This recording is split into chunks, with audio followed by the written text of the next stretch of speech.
Good morning. Happy Thursday. So this morning we're going to continue examining Luke's account of what is really a dark time. It seems as if evil is winning. And in many senses, in this particular time and space, evil is winning. But it's all under God's control. And Jesus is willingly carrying out this mission.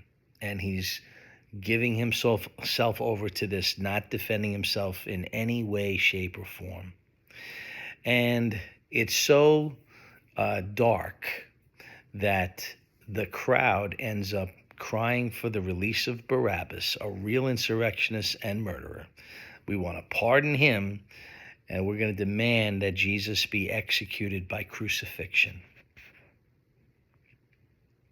So let's continue reading in Luke 23, beginning in verse 26. It says, "As they led Jesus away, a man named Simon, who was from Cyrene, happened to be coming in from the courtside, or from the countryside. The soldiers seized him and put the cross on him and made him carry it behind Jesus. A large crowd trailed behind, including many grief-stricken women. But Jesus turned and said to them, 'Daughters of Jerusalem, don't weep for me, but weep for yourselves and for your children.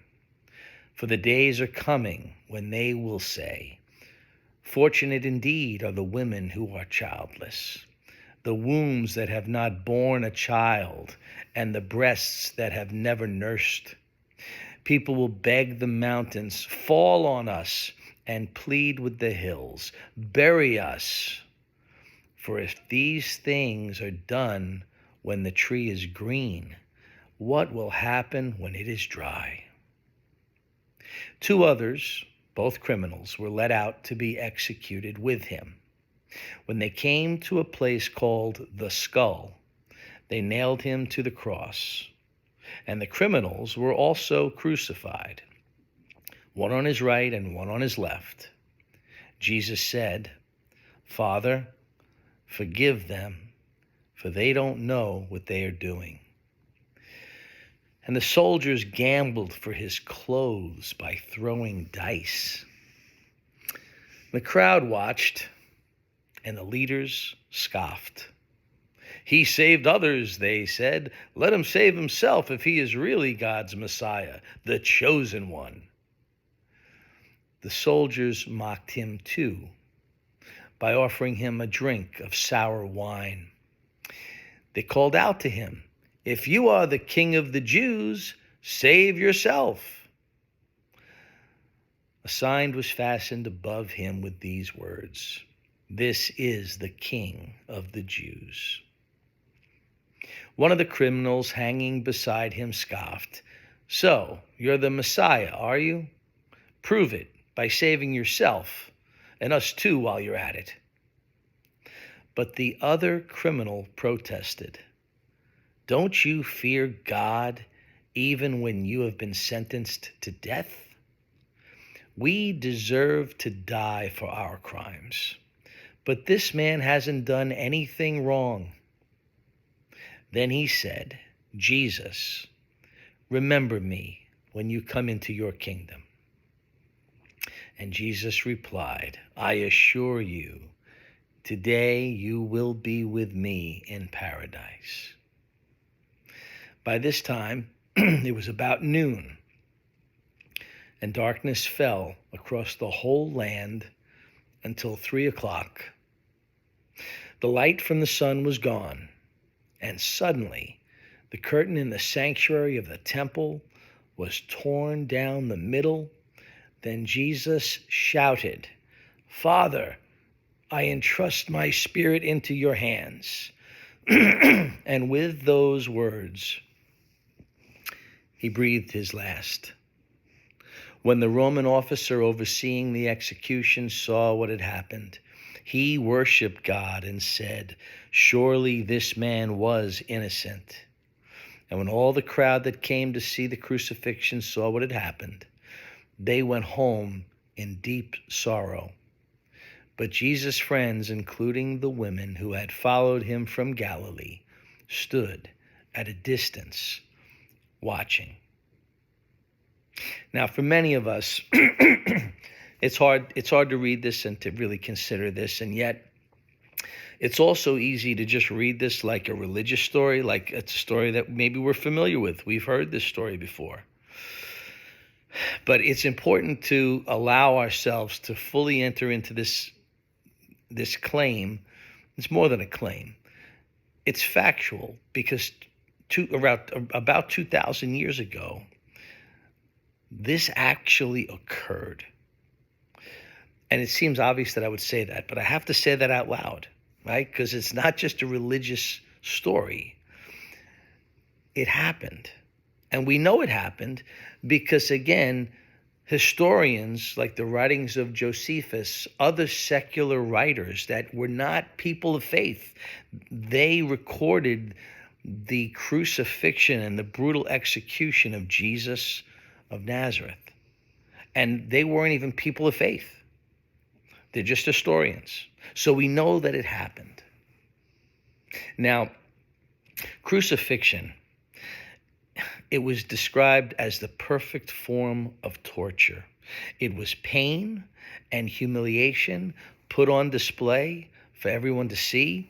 People who were crucified, they typically would die from suffocation. Okay?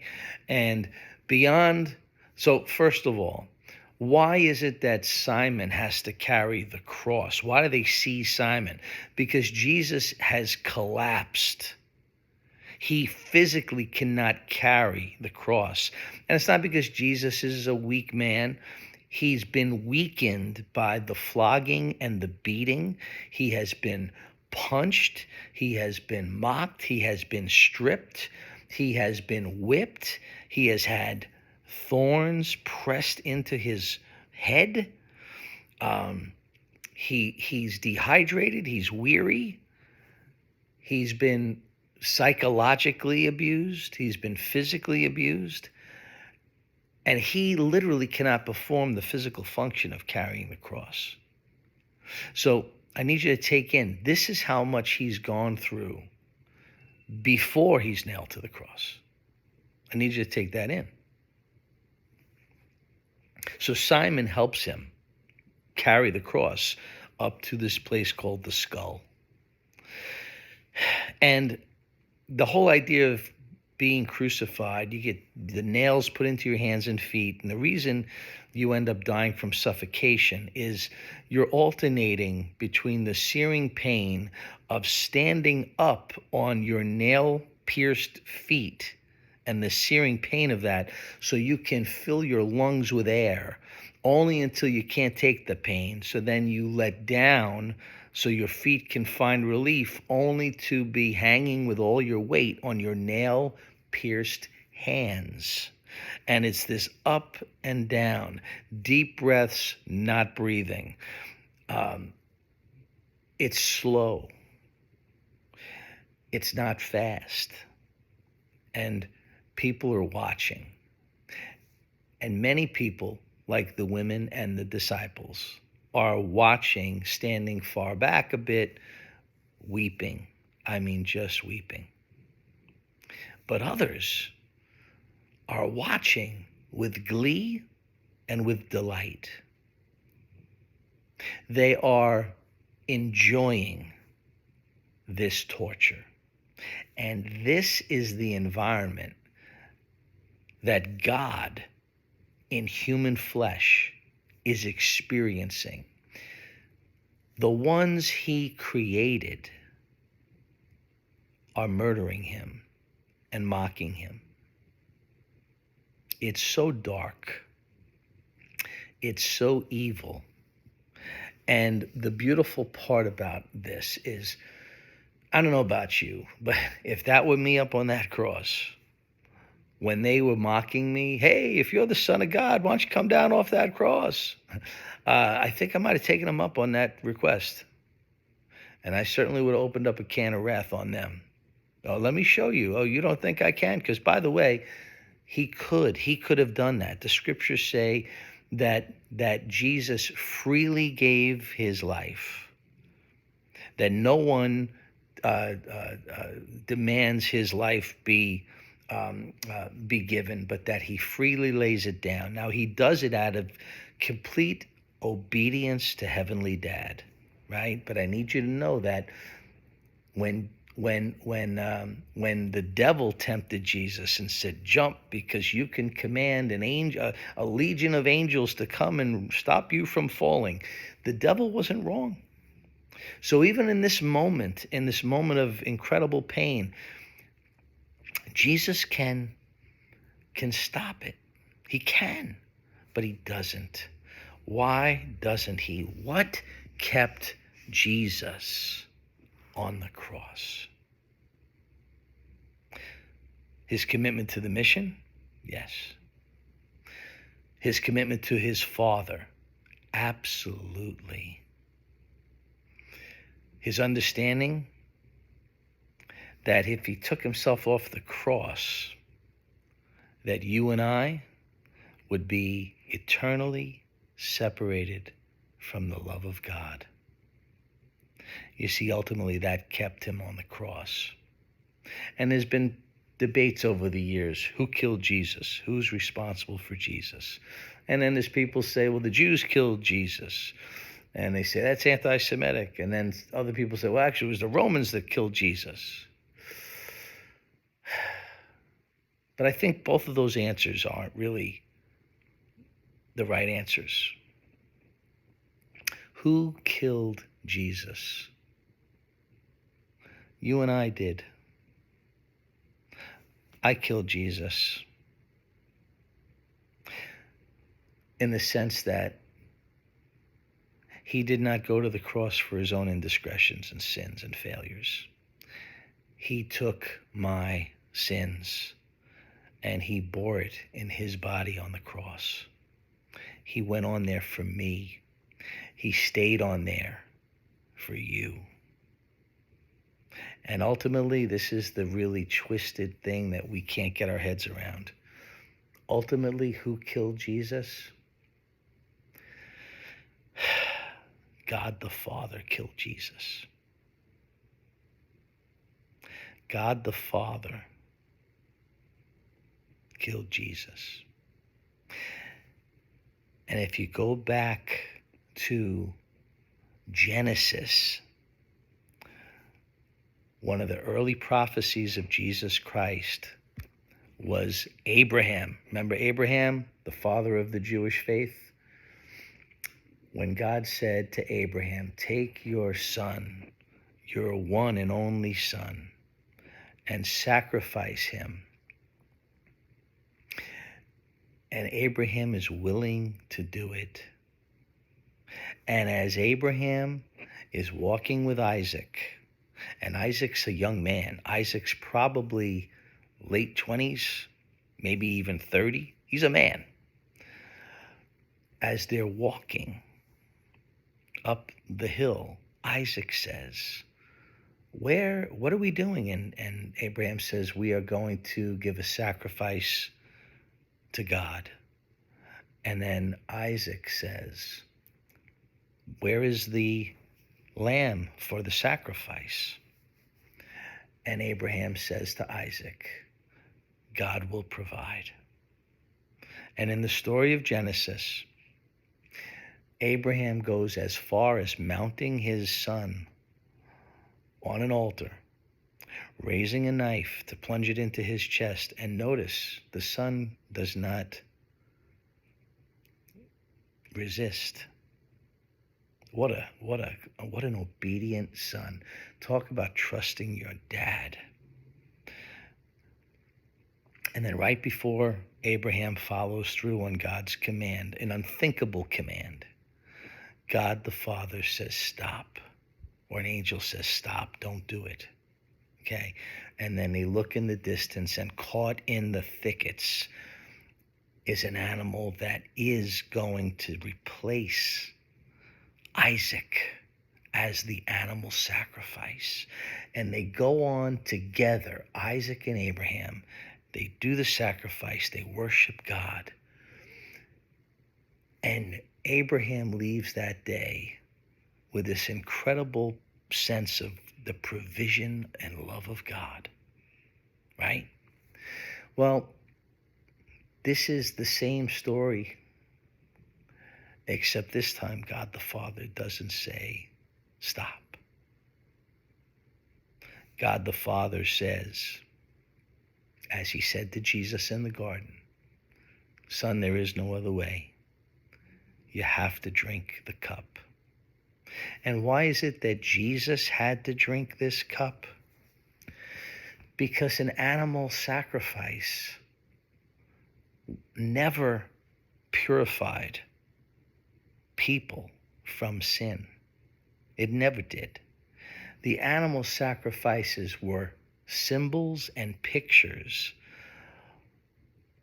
of Jesus, who is the Lamb of God. And why did it have to be Jesus? We could talk about that at length, but the bullets are an eternal being needed to be sacrificed to give an eternal expulsion of sin. Okay?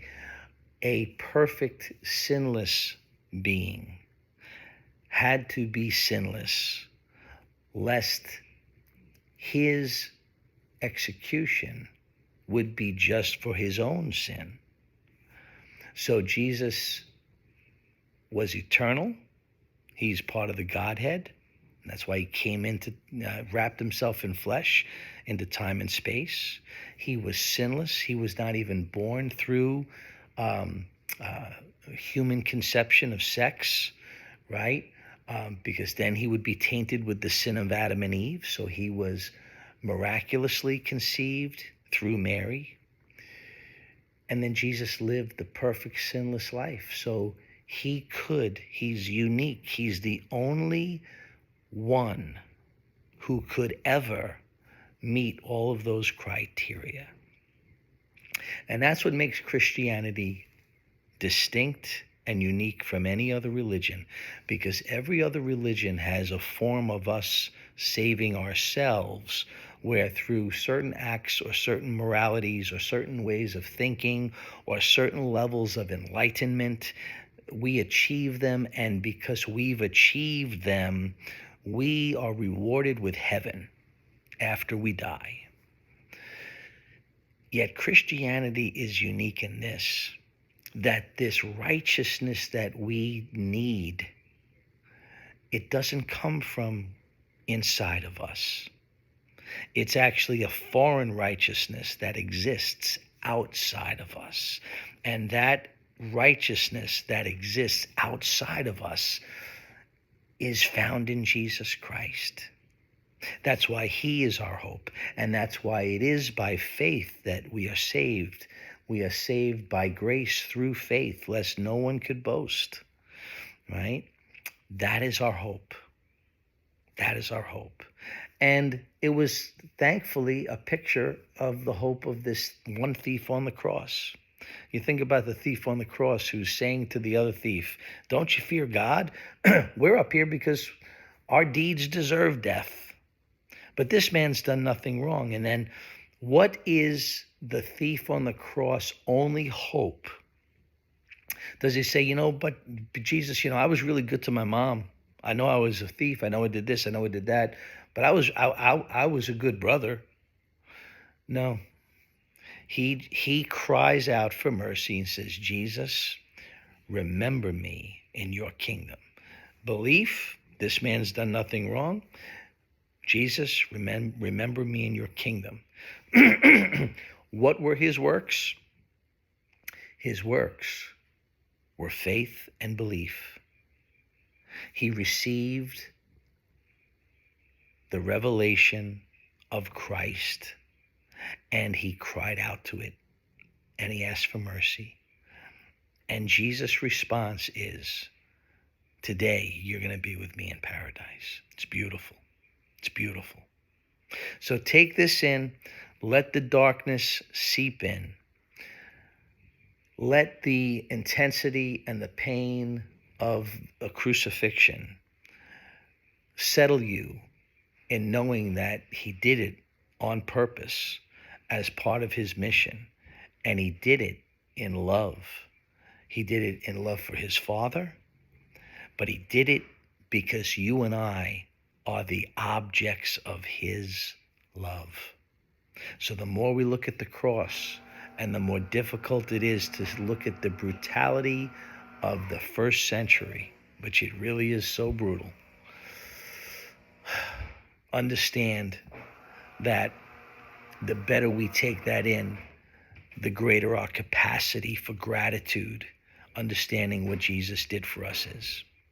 So take it in, make it a great day, and we'll pick it up tomorrow.